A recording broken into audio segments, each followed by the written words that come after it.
Escaping Harlem, Amazon's new original show following four friends as they navigate their careers and dating life in Harlem, New York City. Overall thoughts on the episode.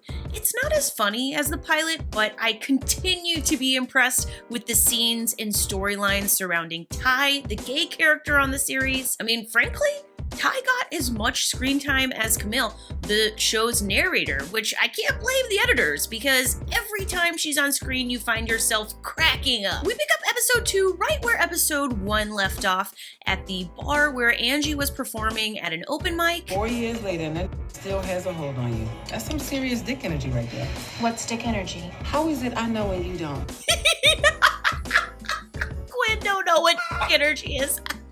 You know, I saw a tweet that went viral the other day from some guy who sincerely tweeted out he does not believe women are capable of orgasming.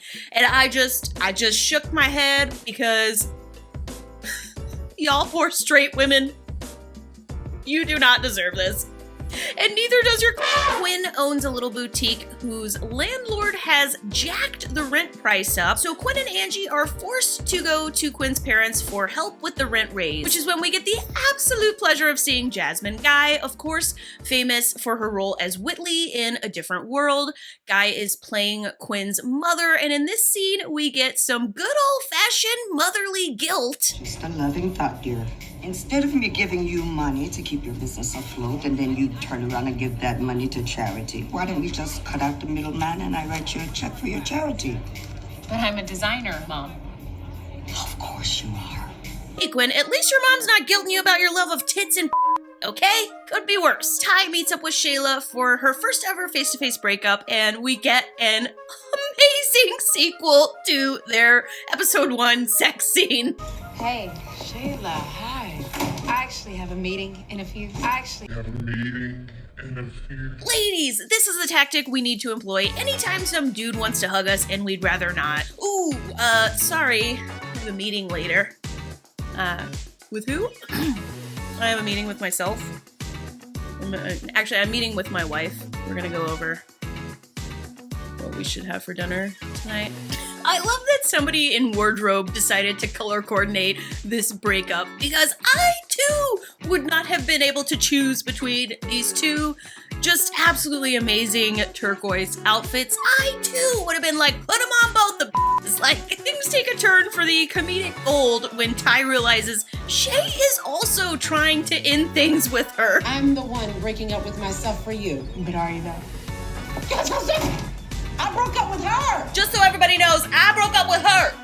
It reminds me of when my partner has a work thing that's just the girls, no husbands. I'm like, you can't disinvite me. I'm disinviting myself. I've been putting my face over the heating vent for the last 15 minutes so that when you get home, I can tell you that I have can't go to work thingitis. How dare you disinvite me from the thing I had zero desire to go to in the first place? I'm disinviting myself. There's a super small moment in the middle of the episode where if you blink, you could miss it, but it's Quinn pointing out that all three of the girls have come with Ty to a les bar, and as straight girls, they could have gone to a bar where they could have tried to meet men, but instead they're at this lesbian bar with Ty. And I have got to say, that is a good group of friends Ty has. Ty heads down to the dance floor, and when she pulls, which is how I recently learned some UKers describe finding a hookup at the club, pulling, they also call making out necking on. The British.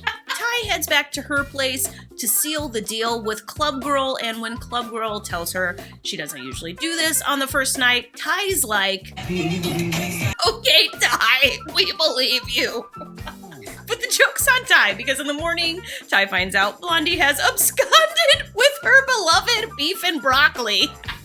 It's fun watching a character like Ty, who we as an audience can assume has left some broken hearts in her wake, kind of get it served back at her. So all episode, Camille has been dreading going to this party where she knows her ex, Ian, is going to be. Hi, Ian. Hi, Ian. Hi, Ian. Hi, Ian. Okay, I know everyone practices saying hi in the mirror. I practiced making out with myself in the mirror. I would go through the whole thing. I would be like, hey, what's up, girl? What? That's crazy. And that is how I make out. The episode tries to stay humorous through this next part, but for me, it gets pretty serious when Camille shows up to a bar and meets her boss and finds out her boss has been suspended for saying controversial things at a women's rally. The vibes of this scene are a little off for me. We don't get to see the rally or what was said. We get like kind of a general idea, and you know, the phrase biological women is mentioned, and then we learn that Camille's boss has been suspended and you know, she's been canceled by all these various groups. We are asked to assume that she didn't say anything problematic, and this is just another example of a poor cis woman being canceled by the LGBT PC police. Camille's boss being suspended means she probably won't be getting the big promotion she was promised, and she heads to her friend's party feeling pretty down. When Camille finally arrives to the party, we find out it is a Titanic-themed engagement party. Because nothing says I want to spend the rest of my life with you like a man freezing to death on his true love's piece of driftwood. Paint me like a lesbian French prostitute. Camille has a moment with her ex Ian outside the party.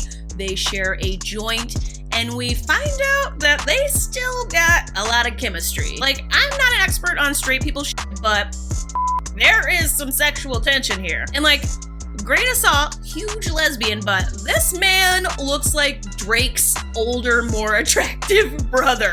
What? Ian's girlfriend, that we later find out is his fiance, comes out right as they're kissing. How did she not see this? How is she missing this? It looks like they're doing it right in front of her. I'm like, and if she doesn't see the kiss, how does she not see the pull away? Like, I feel like I can tell when two people have even been sitting next to each other. If I come out like and two people have just been making out, like it's pretty obvious their faces get red. It's like, oh, it's like really awkward. How is she not seeing this? Ian stops by Camille's place later on, like I said, letting her know he is now engaged, and didn't seem like you were engaged 5 seconds ago when you were sucking off Camille's lips. So after the episode ended, I kind of wanted to do a little more digging on that scene with Camille's boss, and I found out that the show's creator, Tracy Oliver, has actually been in hot water before. A movie called Little was released, starring Insecure's Issa Rae. The screenplay was written by Tracy Oliver, and the movie was criticized over a transphobic joke. According to Oliver,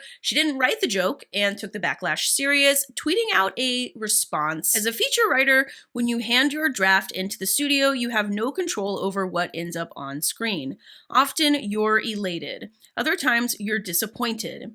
I did not write that particular joke and was disappointed to see it. It was insensitive and unnecessary. When I read this tweet, I breathed a sigh of relief. Ooh, okay, the creator of the show has no sort of, transphobic ideology, at least publicly.